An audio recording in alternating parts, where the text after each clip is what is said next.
5, 3. This is the sound of E03, also known as the Lincolnshire Poacher, because of the short piece of the aforementioned folk tune that introduced it. It is one of the best known examples of a number station, something which reached its peak during the Cold War, but since its end and the rise of the internet has died down a lot, but it hasn't gone away. The Lincolnshire Poacher was believed to have been run by the British Secret Service and first broadcast from Bletchley Park before being transferred to Cyprus and Guam, continuing to broadcast up until 2008, sending encrypted messages in the shortwave band as blocks of spoken numbers, possibly to agents out in the field. But we don't know for sure because few governments and no security services have ever admitted to using them. So what is a number station? And in this day and age of end-to-end internet encryption, why are they still used? And why are new ones still cropping up?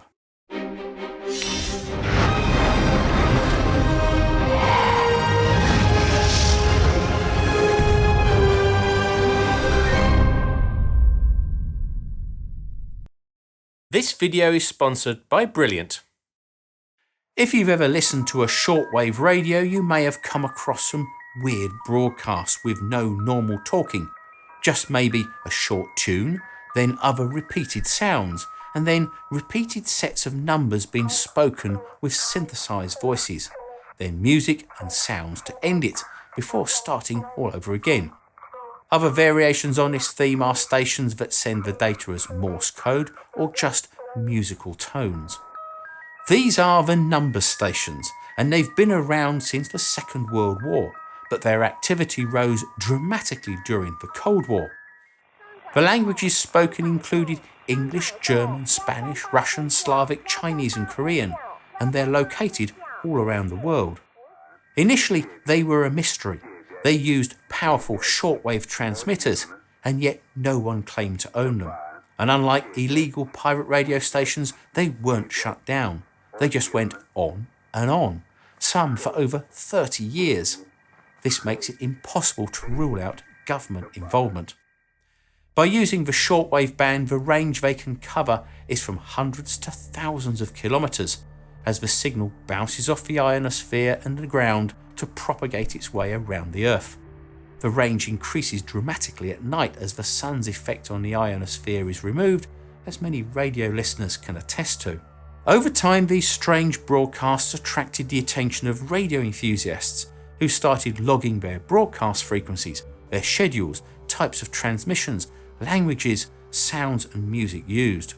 This led to the equally strange names they were given, like the aforementioned Lincolnshire Poacher, Spanish Lady, Gongs or Chimes, Swedish Rhapsody and the Bored Man.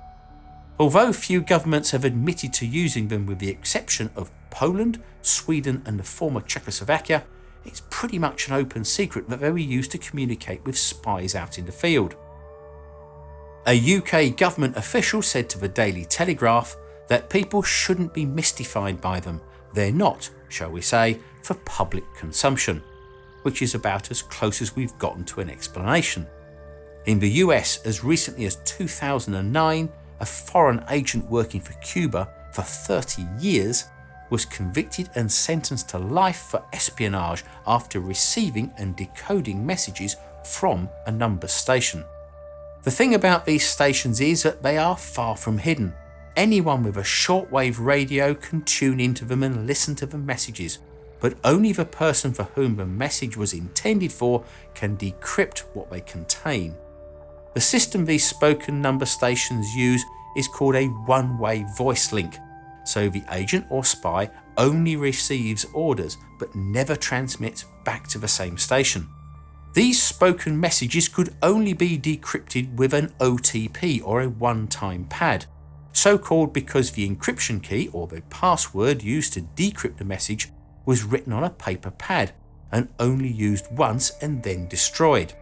The beauty of this system is that not only is it very simple to use, it requires nothing more than a pen, a piece of paper and a radio receiver, all everyday items that wouldn't raise any suspicions.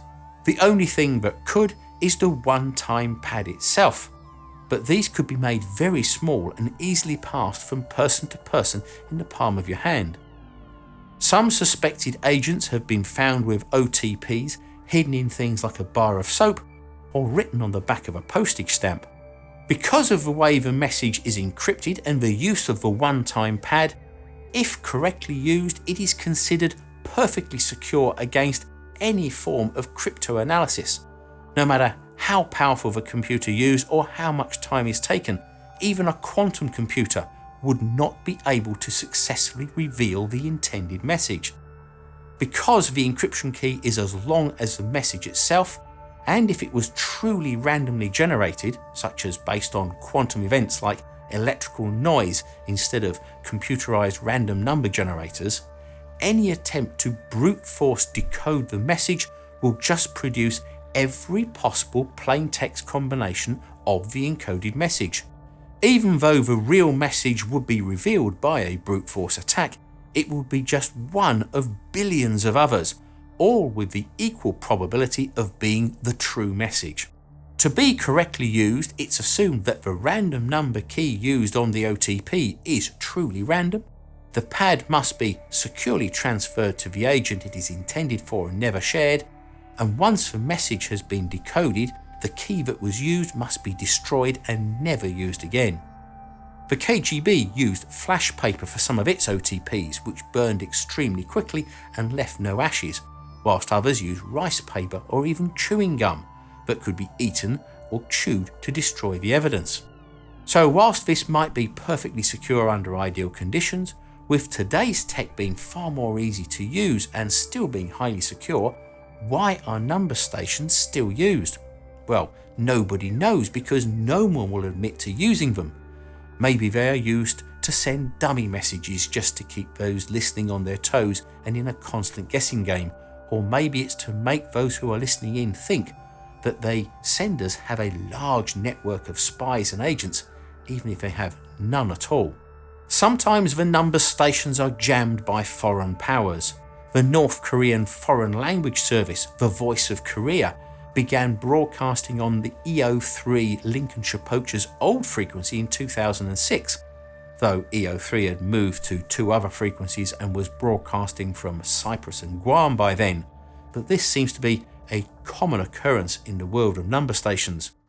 It's not just governments that could use them. Anyone with access to a powerful radio transmitter could do the same. From corporations to drug dealers, criminal gangs to terrorists, anyone wanting to communicate over long distances and with complete anonymity and avoid the modern digital world and the tracking and surveillance that accompanies it could easily do this. You simply can't track a handheld radio, and therefore you have no idea where the agent could be operating. It's believed by some that governments keep number stations as a backup of last resort in case of a countrywide shutdown of the phone and internet services in foreign countries, and that the very highest level of government communications use one-time passwords which are still delivered in person to avoid any possible electronic tracking, though they are far more likely to be on a USB key than on a paper pad like the old days. Now, while one-time pads may be perfectly secure, our current computer encryption technology is getting better and better, and the security business is getting busier and busier. So if you've ever wondered how this all works, then Brilliant.org, the sponsor for this video, could help you out. Brilliant is a problem-solving website that can help you develop your learning skills by breaking down complex problems into small, easily understandable parts, then putting them back together to show the overall solution build up to an interesting conclusion. There are loads of totally great interactive courses. Explore number theory and the world of secret messages and quantum computers, and how they could soon change cryptography and crack currently secure encryption, along with much more. This hands-on active learning approach is great for curious people like you who want to understand the world. If you want to support Curious Droid and get unlimited access to all of Brilliant's in-depth math and science courses, head on over to brilliant.org/Curious Droid to get 20% off of our annual premium subscription.